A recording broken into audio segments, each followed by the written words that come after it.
Саламатсыздарбы? Бүгүнкү окуубуздун темасы изилдөө баскычтары жана изилдөө ишин пландаштыруу.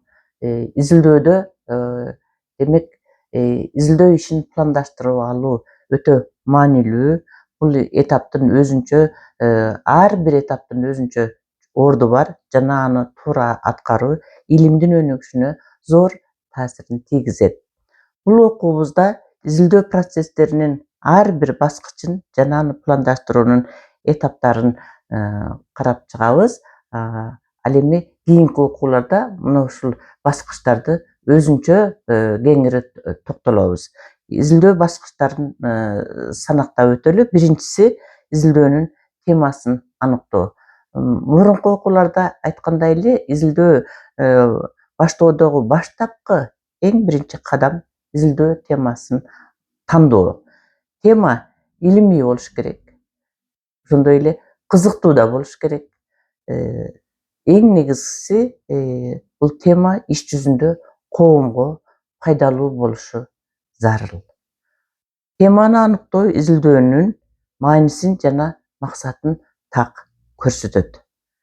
Кийинки баскычыбыз киришүү. Бул этапта изилдөөнүн актуалдуулугу, максаты, милдеттери, объектиси, предмети так аныкталып, изилдөөнүн алкактары белгиленет. Мындан кийин изилдөөчү негизги багытты жана ченемдерди түшүнүп алат. Кийинки баскыч адабият жыйноо. Эми бул жерде темага байланыштуу ар түрдүү илимий адабияттарды жыйнап алуу керек. Бул этап изилдөөчүгө темага байланыштуу илимий изилдөөлөр менен таанышуусуна жана маселени туура чечүүгө жардам берет. Демек, биз булактарга, адабияттарга илимий сереп деп айтабыз. Мына ошол баскыч демек ушул адабияттарды жыйноонун негизинде түзүлөт. Кийинки этап изилдөөнүн суроолорун, гипотезаларын аныктоо. Изилдөө үчүн негизги суроолорду жана гипотезаларды так аныктап алуу зарыл. Гипотеза бул болжолдуу жыйынтык. Аны эксперименттер аркылуу текшерип чыгуу керек.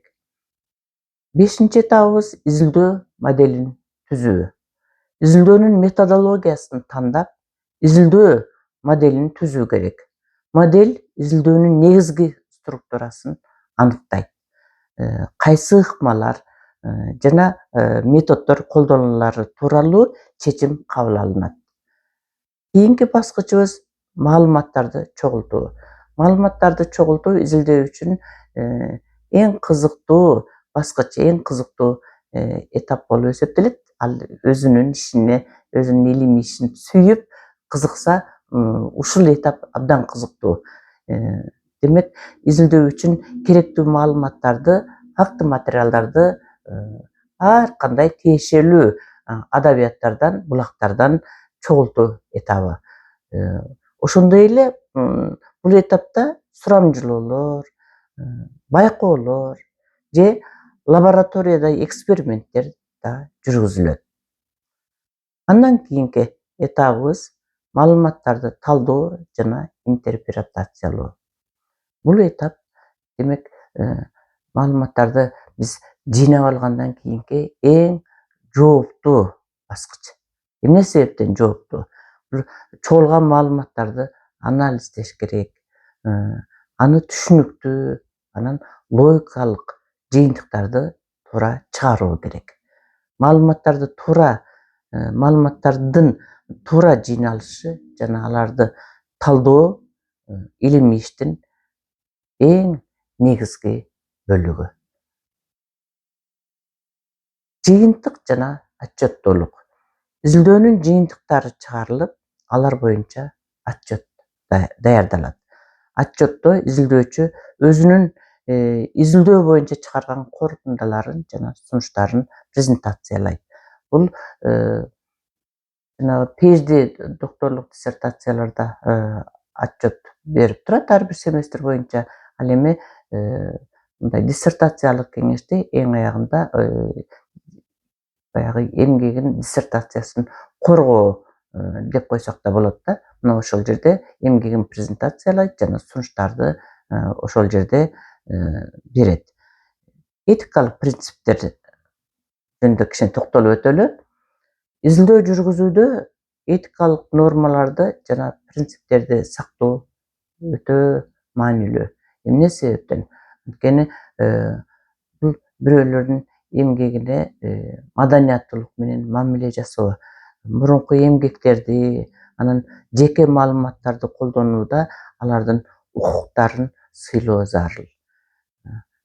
Аягында сунуш этабы.